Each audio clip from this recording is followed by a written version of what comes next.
An NBC station in Tennessee is refusing to broadcast footage of a gay soldier who wants to get married. The governor of North Carolina has vetoed a bill that would let state officials turn away gay couples who want a marriage license, but the bill's not dead yet. And Alabama is actually going through with the threat to stop issuing marriage licenses statewide, although that may not have the effect they think it will. For the American Foundation for Equal Rights, I'm Matt Baum, and welcome to Marriage News Watch for June 1st, 2015. Here's the ad that a Tennessee TV station refused to air. It features a soldier talking about putting his life on the line as a military physician and how he would like to marry his boyfriend, a state judge. So why did NBC station WRCB reject the ad? Too controversial, they said. Marriage equality crosses the line. Meanwhile, this ad just started airing in Georgia, and even though it features various gay couples and their kids talking about marriage equality, somehow multiple TV stations deemed it appropriate to broadcast. Hopefully, Georgia will survive seeing these highly controversial images. Meanwhile, in Texas, multiple anti-gay bills have gone down in flames. Many of the proposed new laws would have caused drastic harm, and several probably weren't even constitutionally valid. The most the Senate was able to pass was a non-binding declaration in opposition to LGBT couples. That's still not great, but it could have been a lot worse. Speaking of worse, a proposed bill in North Carolina to stop LGBTs from marrying came very close to passing last week.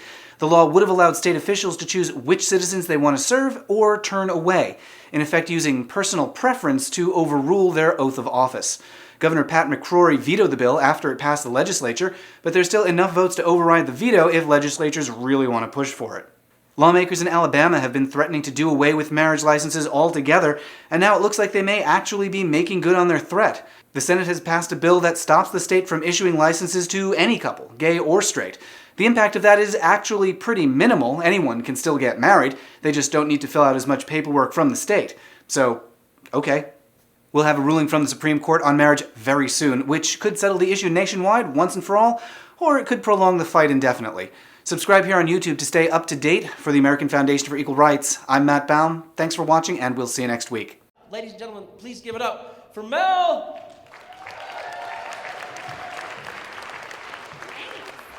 Hi everyone, my name's Mel. I did not know my face was going to be quite that big. And 11 years ago tonight, I went on my first date with this guy. He's pretty cute, right? So since then, Chris and I have done a lot together. We moved to California and then to Colorado. Once we moved to Colorado, obviously we had to get a Subaru and the super cute dog. We got joint checking, we got a mortgage. One thing we never did was to get married. We're not married, we have no plans to be married. It's something as a couple that we just decided was not for us. For a couple reasons. The biggest one for me, I love the state of Colorado, and I definitely think it should be involved in licensing people who want to drive cars or run businesses or sell weed, but I just never really saw the point in getting state licensing for my relationship. Plus, we're saving a lot on our taxes. But when this comes up, when people find out we've been together for X number of years, I hear this all the time. You know, you're common law married, right? Because you've been together for 7 years. I've heard this so many times now that I've actually taken a PowerPoint to explain what common law marriage is, and more importantly, what it is not. Living with someone for 7 years does not make you common law married to them. It doesn't make you any kind of married to them. I don't know where this came from. Someone 100% made it up. Please stop repeating it. Getting married is not like tripping on a rake. It's not something that you can do on accident. Common law marriage is a real thing, though, and it's something that you can do in the state of Colorado. Colorado is actually pretty chill when it comes to marriage laws. There's no waiting period. You don't have to get a blood test. You can do your own marriage ceremony if you want to. You're not required to have like a sea captain or a priest or anything. These tacky fake nails are legal, totally optional, to each her own. And you can also get common law married if you would like to. If you want to do this, first thing you have to do is live together. You do have to live together. Not for any specific period of time, but you do have to live together. The second thing is that you both have to agree that you want to be married to each other. And you have to have a reputation in your community as being a married couple, meaning all your friends have to think that you're married. So if you think about it, you could meet both requirement number 2 and number 3 just by updating your Facebook page. requirements, those are requirements in most states that allow common law marriage. There's one state that has one additional requirement, and that's the state of Alabama. And they actually require that you consummate your relationship physically by doing it. Which is kind of weird, right? Because like you start out the night and you're having premarital sex, which is generally frowned upon in Alabama. And then by the end of the night, poof, you're on your honeymoon. So these are the other states that allow common law marriage. I didn't put New Hampshire up there because one of you has to die first, and then you can go to court and say that even though you didn't have a marriage license, you should still get to have all the other one stuff. But if you do get married in a state that allows common law marriage, this is the most important thing. You are seriously friggin' married. You are just as married as if you put on the big white puffy dress, walked down the aisle, signed the license, did the funky chicken at your reception. It's real marriage. It's not like marriage with training wheels or marriage light. If you get common law married, the only way to get unmarried is to either get a divorce or one of you dies. Facebook status will not cut it. And because you're legally married, what that means is per the full faith and credit clause of the Constitution, thank you, Article 1, you're actually married in all 50 states. So if you get common law married in Colorado, that means you're also married in Washington and Indiana and Virginia and also the territories I checked. So,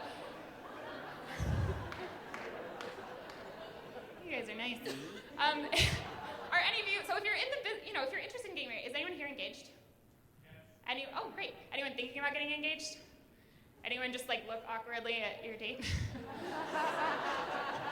Well, maybe this is a great option for you. Common law marriage is really cheap. I mean, you save $30 alone just on the marriage license in Denver. And you could use that $30 to buy me a drink. So, what have we learned tonight? 1, common law marriage is real marriage. 2, drunken shenanigans in Las Vegas aside, you cannot get married on accident. And 3, even though it's my 11-year anniversary, I'm still not married, and you can't make me. Thanks, guys.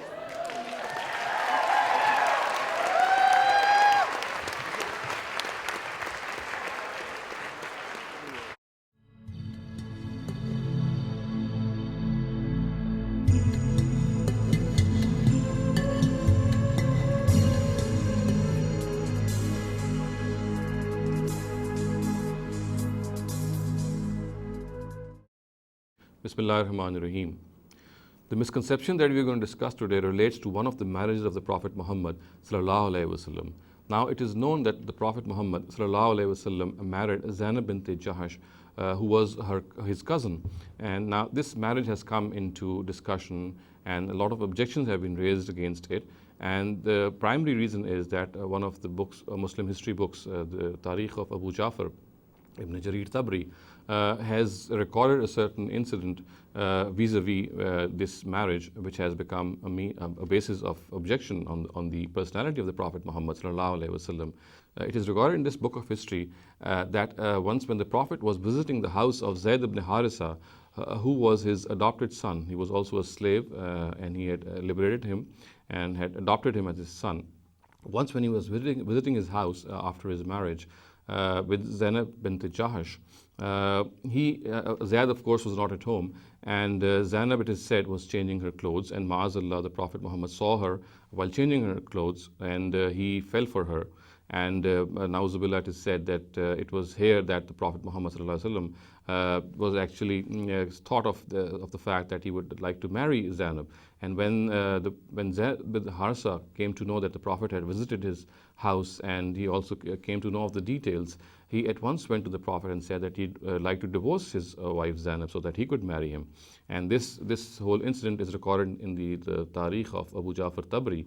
And it is said that since the Prophet saw him, and it was on his seeing Zainab and then falling in love with her, Nauzubillah, in this way, because she was dressing and changing her clothes, that this whole thing took place. And Zayd, in fact, in order to please his master, divorced his wife. Now, this incident is absolutely against the Quran. Not only is it against the Quran, but the book itself, which records it on the authority of Waqidi, we know that Waqidi is a narrator who has been regarded as an absolute liar.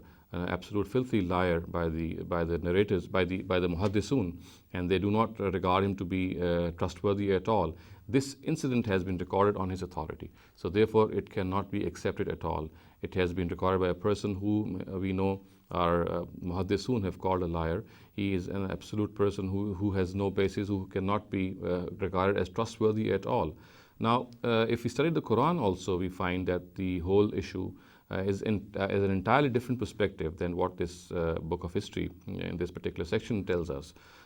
It is known that the Prophet had married off his liberated slave Zayd ibn Harisa to his cousin Zainab bint Jahash, and the primary motive was to raise the status of slaves in the Arabian society.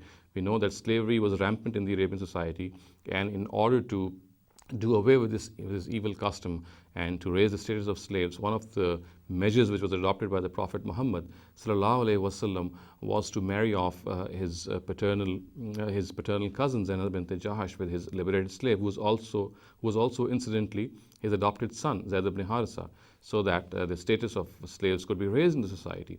However, unfortunately, we know from history that this marriage could not be pulled along, and Zayd wanted to divorce Zainab, and the Prophet himself repeatedly told Zayd not to do so, because he knew that if this would take place, then the only way to console Zainab would be that he should marry him, or the Prophet should marry Zainab, because it was on his instigation, or it was because of he inducing her that she had married Zayd ibn Harisa, and if this divorce would take place, then the only way to console Zainab for the Prophet would be to marry her. And he did not, of course, want this to happen. And we know also from the Quran that another reason for this was that the wife of an adopted son held the same status as the wife of a real son, and therefore she stood prohibited for marriage for the father. Now, this evil custom had also to be reformed, and since no other prophet was to come after the Prophet, so the Almighty decided that it was through his last prophet that he would rectify this custom as well. So we know from the Quran itself that the Almighty says that it was he who actually wedded Zainab with Zayd, and the decision of this nikah, or this marriage, was taken by the Almighty himself. It had nothing to do with the whim or desire of the Prophet Muhammad sallallahu alaihi wasallam. He in fact wanted that Zayd should not divorce Zainab, and he repeatedly asked Zayd not to do so. And of course, as the Quran indicates, that the reason being that he knew that if this would happen, then of course the only way to console Zainab would be that the Prophet would have to marry her.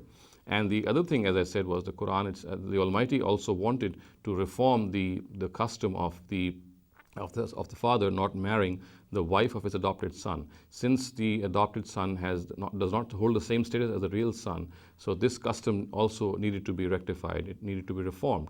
So this was the reason, or the details on the basis of which the Quran says that the Almighty himself had made the decision of this marriage, and it had nothing to do with the desire of the Prophet Muhammad himself. And as I said earlier, that the way this incident has been recorded in a very, very ugly manner in the books of history, Muslim history, it has no basis at all. And I had also indicated earlier that this incident has been recorded on the authority of Waqidi, who is a narrator who has been regarded as absolutely untrustworthy. He has been called a liar. He's been called someone who is matruk, who has to be forsaken in matters of history and hadith. And so therefore anything which is reported on his authority cannot be accepted of this import. So in a nutshell, we can say that the reason that the Prophet married his cousin Zainab bint Jahash was entirely different, and has been clearly stated by the Quran as the fact that the Almighty wanted the custom of marriage with the wife of one's adopted son to be reformed. And this was the reason that this marriage had taken place, and it was primarily the decision of the Almighty himself, as the Quran clearly says in Surah Ahzab. أقول قولي هذا واستغفر الله لي ولكم ولسائر المسلمين والمسلمات.